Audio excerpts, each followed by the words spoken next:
Hey lovelies, it's a very blustery day outside today. I don't know what it's like where you are, but today I want to talk to you about my 100th Truths collection. So, hi lovely people, welcome back to Be Yourself Unapologetically. I'm Becca. If you're new here, hello. If you've been here a while, thank you for being patient with me. Today's episode is something I've wanted to record for a while because it explains a big part of what I've been creating behind the scenes. I'm calling it my 100 Truths collection. And before anyone panics at the word truths, let me be clear. This isn't me claiming I've got life solved. This is not a diagnosis. This is not a replacement for a doctor, therapy, or professional advice. It's a set of gentle, structured workbooks designed to help you understand yourself, track patterns, and feel less alone in what you're experiencing. So, what is it really? So, the 100 Truths books are self-guided, assessment-style workbook stroke journals. Each one is built around one topic, and inside you'll find a list of truths you can relate to, question or recognise in yourselves. Tick boxes and prompts that help you notice patterns, not label yourself. Pages that give you permission to slow down and actually reflect. Because a lot of us don't need more inspirational quotes. We need a way to take what we're feeling and turn it into something that we can understand. A truth in my books is basically a mirror. It's not a verdict, it's a mirror. Something that says, if this is you, you're not broken, you're human. And there's a name for the shape of what you're experiencing. I made this collection because I got tired of two extremes. On one side, you've got information that's so clinical, it feels cold. On the other side, you've got social media sound bites that can be comforting, but sometimes too vague to help you take real steps. I wanted something that sits in the middle, something gentle, practical and private. Something you can do at home, at your own pace, without anyone watching, without anyone judging, without anyone rushing you. And I also made them because so many people are carrying an invisible weight. Neurodivergent minds, trauma histories, chronic stress, anxiety, mood swings, executive dysfunction, masking, burnout. The collection is my way of saying, here, sit with me, let's make sense of this together. So, what books are part of it? I've created titles like 100 Truths About ADHD, 100 Truths About Autism, 100 Truths About Borderline Personality Disorder. There's also 100 Truths,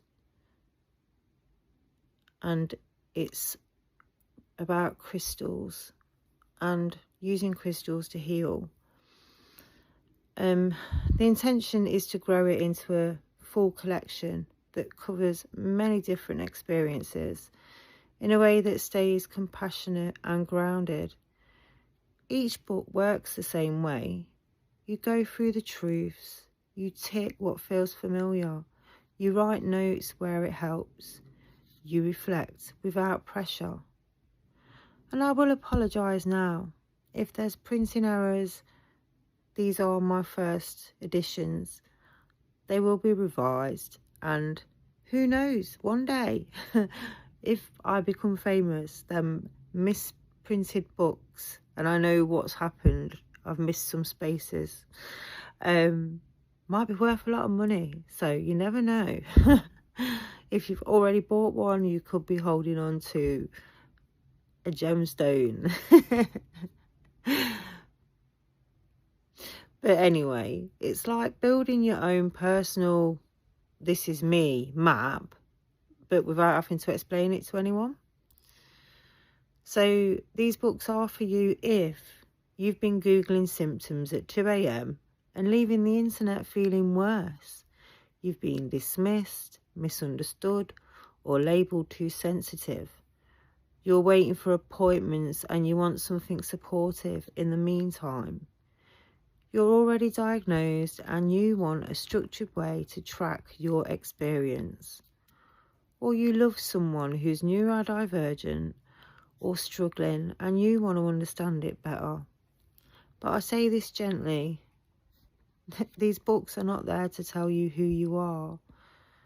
They're just there to help you notice what's true for you. You're still the expert on your own life. If you're thinking 100 truths sounds like a lot, I get it. So here's how I recommend using them. Don't do it like homework. Do it like a cup of tea. Pick 10 truths at a time. Tick what resonates. Circle anything that hits hard. Write one sentence, not an essay. And if a section feels too much, you stop. These books are meant to support you, not exhaust you. If the book starts to feel heavy, that's your cue to pause and not push. I called them truths because so many of us grow up feeling like our reality is up for debate. You say you're struggling and someone says you're fine. You say you're overwhelmed and someone says you're overreacting. You say your brain works differently and someone says try harder. So these truths are also a quiet rebellion. They validate, they organise, they give language to the experience. And for some people, language is the first step to relief. If you want to try the 100 Truths collection, here is what I suggest. Start with the topic that makes you feel the most seen, not the one you think you should start with. And if you're listening thinking, I want one for my experience, tell me, because the collection is growing and I'm building it for real people, not perfect people. So please tell me what you would like 100 truths based on. You know, there's so many of us out there with invisible illnesses, different problems, mental health. If you need me to write one especially for you, just tell me and I will make it for you. You can message me, comment or reach out on whichever platform you follow me on and tell me what you'd like to see next. Thank you for listening. If you've ever felt like you didn't have the words for what you're going through, I hope this episode reminded you that you are not alone and you're not imagining it. You deserve tools that are kind. This is Becca, and this has been Be Yourself Unapologetically. See you in the next one.